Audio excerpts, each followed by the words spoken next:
하나님 말씀 봅니다. 하나님 말씀 사무엘상 16장 14절에서 23절까지입니다.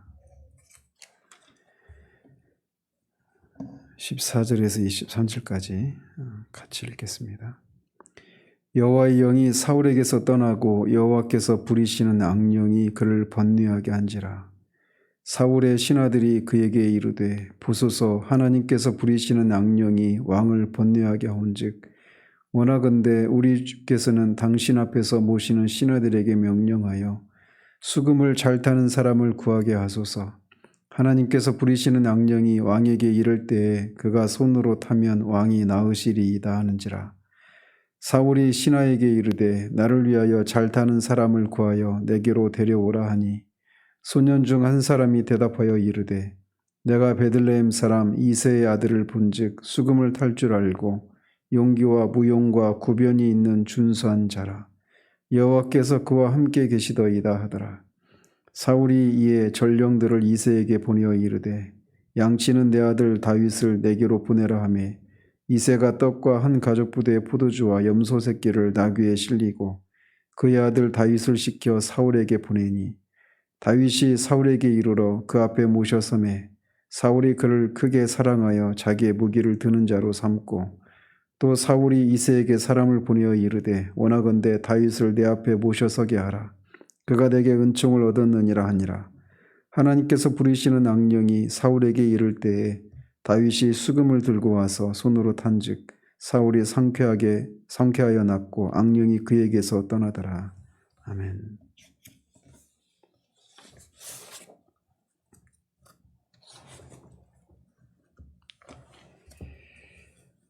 어제는 다윗이 사울을 대신해서 이스라엘의 왕이 되기 위해서 사무엘에게서 기름 부음을 받음으로 이스라엘의 역사에 또 궁극적으로는 구속사의 역사의 전면에 등장하는 장면을 살폈습니다. 오늘 본문은 악령으로 인해서 번뇌에 시달리는 사울을 위해서 다윗이 수금을 잘 타는 자로 발탁되어서 사울 앞에 서게 되는 그 장면을 살피고 있습니다. 이 장면은 사울의 입장에서 보면 장차 자신의 정치적 라이벌인 또 라이벌이자 계승자인 다윗을 왕궁으로 끌어들이는 결과가 되죠. 그런데 다윗의 입장에서 보면 이제 왕궁에 들어가서 왕으로서 어떤 일들을 하는지를 실제적으로 배울 수 있는 그런 기회가 되기도 합니다. 그래서 이것은 역시 하나님께서 다윗을 이스라엘의 왕으로서 준비시키는 그런 하나님의 섭리가 있다라고 말할 수가 있는 거죠. 자, 다윗이 이렇게 기름 부음을 받고 그날 이후로 여호와의 영에 크게 감동을 받은 것과 반대로 사울에게서는 여호와의 영이 떠나고 여호와께서 부리시는 악령이 그를 번뇌하게 했습니다. 이런 이 극명한 대조는 이 사울과 다윗의 그런 영적인 상황을 아주 대조하고 있는 그런 상징적인 장면이라고 할 수가 있습니다. 근데 여기서 우리가 오해하기가 쉬운데 여호와께서 부리시는 악령 이렇게 말을 하고 있어서 선하신 하나님께서 어떻게 악령을 부리시는가 이렇게 생각할 수 있는데 이거는 악령이 여호와의 묵인 아래 잠시 동안 사울을 그렇게 번뇌하게 하는 그런 일들을 하나님이 허락하셨다 이런 내용인 것이죠.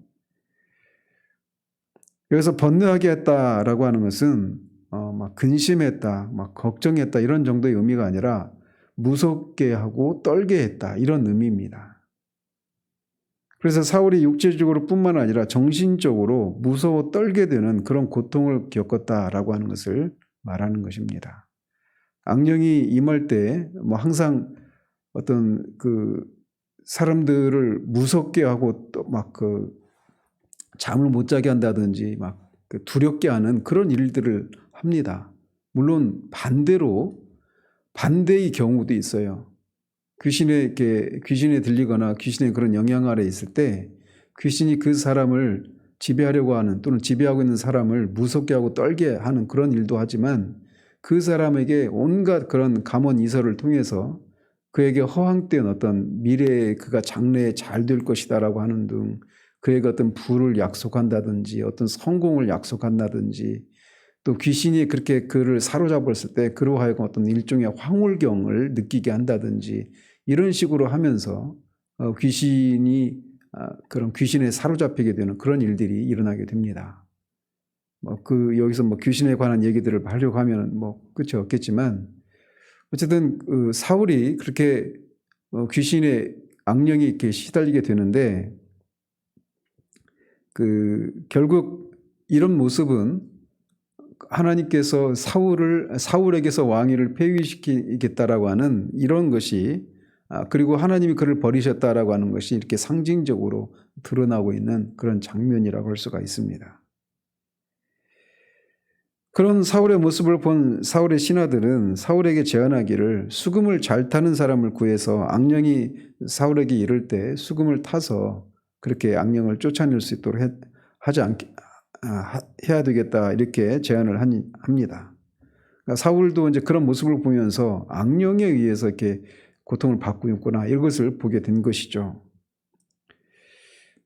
한편 이 수금은 오늘날 그 기타와 같은 그런 현악기인데 이 앞에 10장에서도 보면 선지자들의 무리, 그러니까 사울이 기름 부음 받고 갔을 때 이제 세 가지 그런 징표를 보지 않습니까? 그 중에 세 번째 징표가 선지자들의 무리를 만나게 되는데 그들이 그 수금음과 비파와 이런 악기를 연주할 때 그들을 만났을 때 사울이 예언을 하지 않습니까? 그런 것처럼 이게 악기 연주가 종종 그 어떤 선지자들의 무리 같은 경우에 어떤 황홀경에 빠져드는 그런 수단으로 사용되기도 했습니다. 또 이제 그 얘기를 하게 되면 귀신이 그런 임하게 될 때 우리가 이제 기도할 때도 마찬가지예요. 하나님의 뜻을 듣는다라고 하는 이런 생각들을 하다가 우리가 이렇게 자칫 기도하다가 귀신이 들리는 경우들도 있지 않습니까? 근데 귀신이 들리는 통로는 방식은 항상 똑같습니다. 뭐냐면 우리가 수동적이 되는 거예요. 더 쉽게 말하면 우리의 생각을 비우는 겁니다. 생각을 단순화시키고 생각을 비우는 거예요. 하나님의 뜻을, 하나님의 음성을 듣겠다고 하면서. 근데 많은 사람들이 그렇게 하면서 어떤 입신을 했다는 등 어떤 일종의 영적인 그런 엑스타시, 황홀경에 빠진 그런 상태를 모두 그냥 의심이 여지없이 성령께서 성령이 충만했거나 또는 하나님의 영에 내가 사로잡혀서 어떤 영적인 그런 황홀경에 빠진 것이다 또는 입신을 했다 이렇게 생각하는데 그런 경우도 있지만 그렇지 않은 경우들이 훨씬 더 많습니다. 그래서 이 귀신이 드는 통로는 항상 생각을 비우는 거예요. 그래서 생각을 비우는 방법이 뭐냐? 끊임없이 어떤 음악을 연주하는 것을 통해서 계속 그런 멜로디와 가사, 그런 어떤 어떤 분위기 이런 것에 이렇게 빠져들게 하면서 생각을 비우는 겁니다. 또는 어떤 간단한 어떤 주문들을 외우거나 이런 식으로 말이죠. 그런 거를 이제 만트라라고 하는데 만트라가 free from thought예요. 영어로 표현하면. 그래서 생각으로부터 자유로워지는 겁니다. 생각을 비우면서 그 비워진 생각의 자리에 귀신이 들어오는 거예요. 그래서 우리가 기도할 때도 조심을 해야 되는데 하나님의 뜻을 듣는다라고 하면서 우리의 생각을 비우고 그냥 이렇게 수동적이 되는 그 상태 가운데 그런 통로를 통해서 사탄이 역사할 수 있단 말이죠. 어쨌든 이 사울의 신하들은 사울에게 이 수금을 잘 타는 자를 하여금 악령을 쫓아낼 수 있도록 그렇게 하자 이렇게 제안을 하고 사울에게 그렇게 제안을 하는 겁니다. 종종 그래서 이게 수금을 현대 의학에서도 그런 음악이 어떤 사람들의 어떤 치료를 정신적인 그런 질환을 치료하는 그런 방법으로 사용하기도 하죠. 그런데 사울의 경우에는 이 수금을 통해서 이제 뒤에 23절에 있는 것처럼 수금을 연주할 때 악령이 이렇게 나가고 그렇게 사울이 다시 온 상태로 돌아오는 그런 일들이 일어나긴 하지만 그게 일시적인 처방에 불과한 겁니다. 그래서 말씀드린 것처럼 귀신이 들어오는 그런 그 수단이 하나가 수동적인 상태, 그러니까 우리의 생각을 비우는 거, 이런 거라고 말씀드리지 않았습니까? 그런데 그것의 근본적인 그 뿌리가 뭐냐면 죄입니다, 죄. 하나님 앞에 죄를 지었을 때, 물론 죄를 지으면 다 귀신이 들리는 건 아니에요. 그런데 죄를 그 발판 삼아서, 기지 삼아서 귀신이 그렇게 들어오는 거예요. 그렇기 때문에 사울은 하나님께 범죄하고 하나님이 그를 버리시고 그 죄를 회개하지 않는 그런 상태에서 하나님의 징계 차원에서 그렇게 악령이 일시적으로 그렇게 그를 사로잡게 하나님이 허용하신 그런 상태이기 때문에 근본적인 처방은 사울이 자신의 죄를 회개해야 되는 겁니다. 어쨌든 어쨌든 이것을 빌미로 해서 이제 계기로 해서 다윗이 사울의 그 궁전에 들어가게 되는 것입니다. 이런 신하들의 제안에 사울은 자신을 위해서 수금 잘 타는 사람을 구해서 데려오라 라고 말을 합니다. 그러자 사울의 신하 중에 한 익명의 소년이 자신이 베들레헴 이새의 아들을 봤는데 그가 용기도 있고 무용과 구변이 탁월한 그런 사람이더라. 그러면서 수금도 잘 타는데 그가 여호와께서 함께 계시더라라고 하는 말을 합니다. 그 소년이 다윗을 추천하면서 이렇게 사울에게 필요한 재능, 음악적인 재능을 그 다윗이 가지고 있을 뿐만 아니라 다윗이 그렇게 용기와 무용과 구변을 갖추었다라고 말을 하고 있는 거예요. 뒤에 이제 17장에 보면 실제로 다윗이 사울 앞에 섰을 때 자신이 사울도 사자도 곰도 막 때려잡았다 이런 얘기를 하지 않습니까? 그리고 실제로 이 다윗은 수금도 잘 켰고 또 시를 짓기도 하고 노래를 만들기도 하고, 그러니까 이 다윗이 그런 음악적인 재능이나 또는 신체적인 또는 왕으로서 전쟁에서 나가서 그 필요한 그런 용기 이런 것들을 다 갖춘 그런 사람이었습니다. 이런 것들은 왕으로서의 그런 필요한 자질들이라고 할 수가 있겠죠. 근데 이런 것들 중에 일부분 뭐 용기나 무용 이런 것들은 사울도 갖춘 바가 있습니다. 근데 사울과 다윗이 결정적으로 차이가 나는 것은 무엇이냐? 다윗이 여호와 영이 함께 하시더라라고 하는 이것입니다. 이것이 다윗을 다윗되게 만드는 결정적인 그런 원인이요 차이였던 것입니다. 한때 사울도 여호와 영에 감동되어서 하나님께 크게 쓰임받고 암몬 군대를 물리치는 그런 전과를 올리기도 합니다. 그러나 그는 여호와께서 함께 하셨다라고 하는 그런 것은 무엇인지 모르는 그런 사람이었어요. 한때 그냥 하나님의 그 쓰임을 받기 위해서 필요한 그런 능력을 주시기 위해서 여호와 영이 잠시 그를 감동시키고 그를 사용하셨을 뿐이지, 여기서 표현하고 있는 것처럼 여호와께서 함께 하셨다라고 하는 그런 것과는 관계가 없는 사람이었단 말이죠. 실제로 앞에 3장에서 사무엘에 대해서 묘사할 때 여호와께서 그와 함께 하셨다라고 이렇게 표현을 하는데, 그때 이후로 이제 처음으로 다윗에게도 여호와께서 함께 하셨다 이렇게 말을 하고 있는 겁니다.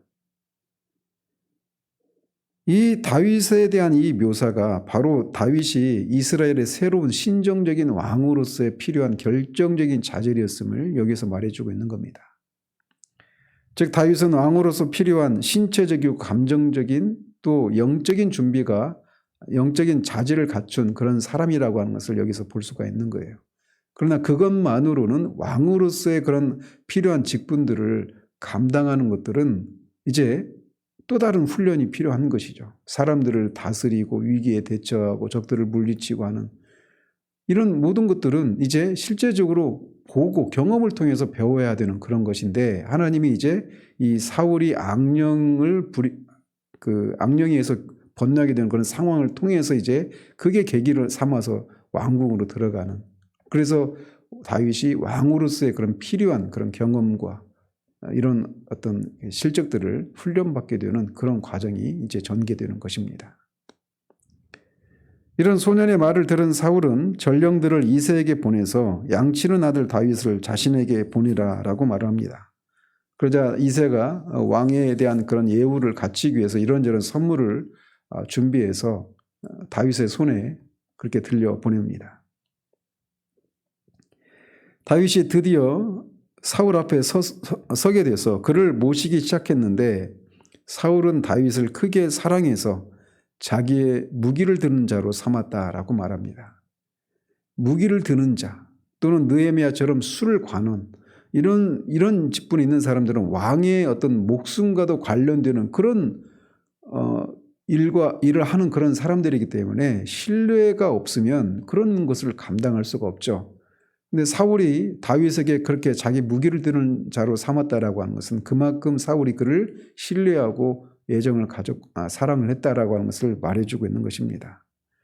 그가 다윗에 대해서 질투를 하기 전까지는 사울이 진정으로 그를 사랑했던 것이 분명합니다.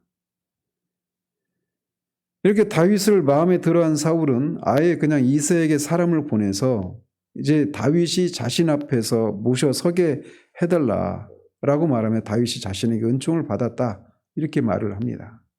그러니까 이것도 왕이기 때문에 얼마든지 강제적으로 할 수도 있는 상황이었겠지만 이런 예우를 갖추는 것은 사울이 다윗을 사랑했기 때문에 다윗의 아버지인 이새에게도 이런 예우를 갖추는 이런 모습을 볼 수가 있는 것입니다.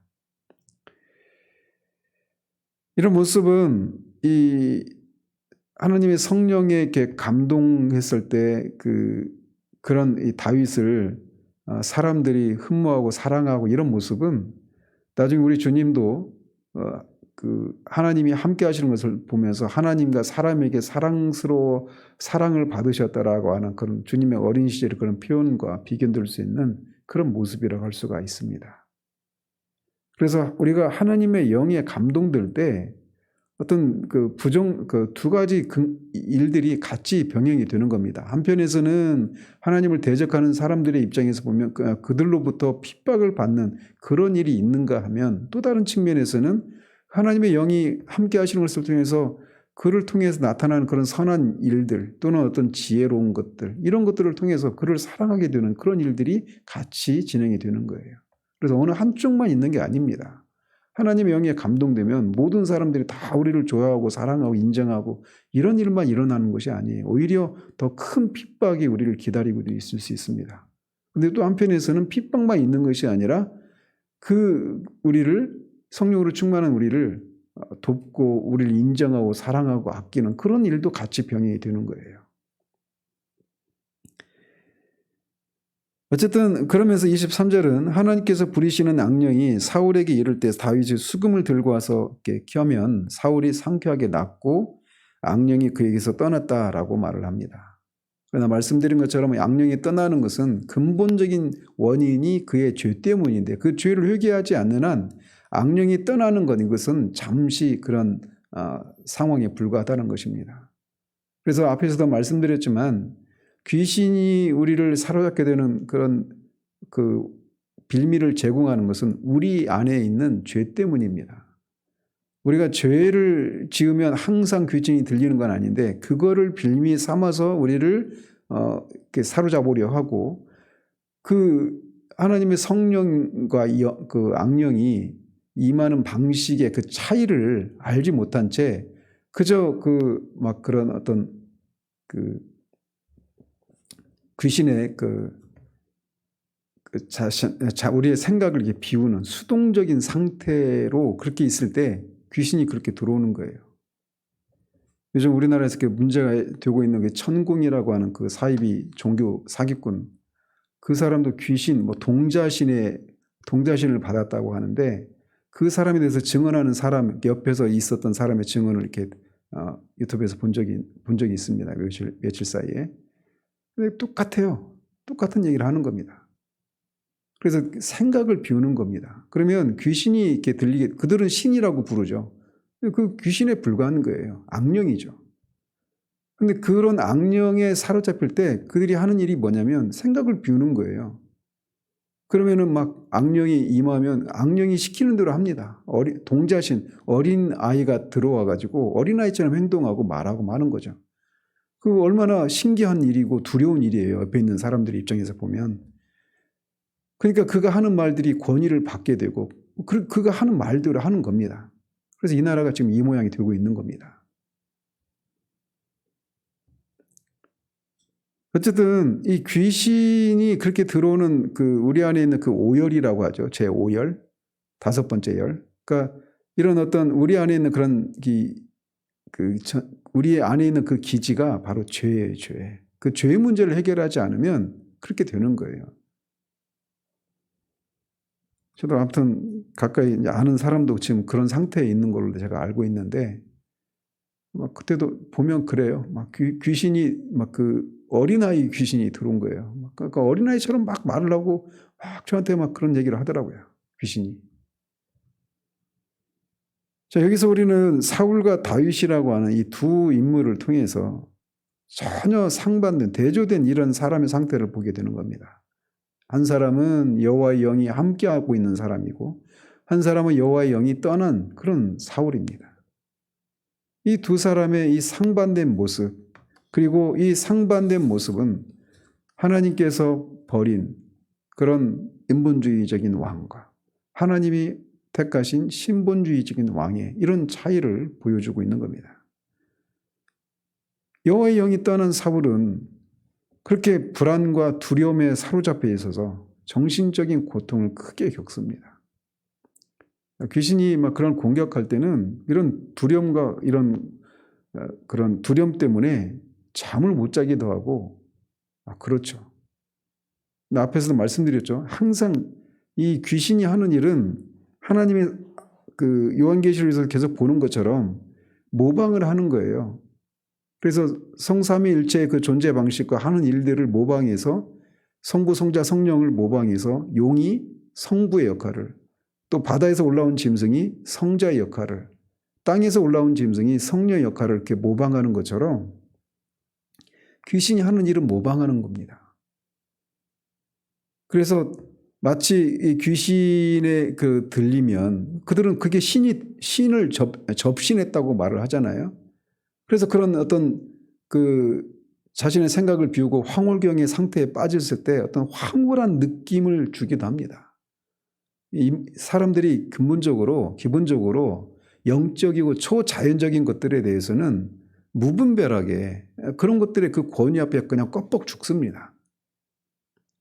그러다 보니까 그런 어떤 귀신을 접했을 때 오는 그런 황홀경들, 이런 것들을 막 그런 것들을 사모하기도 하고, 그래서 그런 방식은 항상 생각을 비우는 거예요.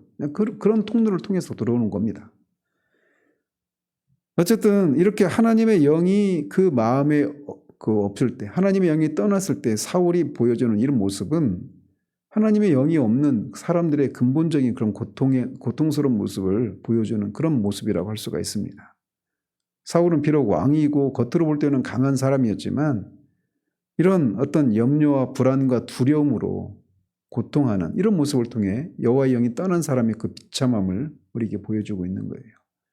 이와 대조적으로 다윗은 여호와의 영이 함께 하심을 통해서 그가 앞에서 말하고 있는 것처럼 여호와의 영에 감동되어서 그런 용기와 구변과 이런 것들을 갖추고 무용을 통해서 외적으로 어떤 하나님의 능력을 힘입어서 어떤 능력을 행하는 이런 모습도 있고, 여기서는 그런 것만 묘사되고 있지만 성령께서 우리 안에 거하시는 성령이 하시는 일들은 우리의 내면을 거룩하게 하고 하나님을 닮은 사람으로 변화시키는 그런 일들을 하시죠.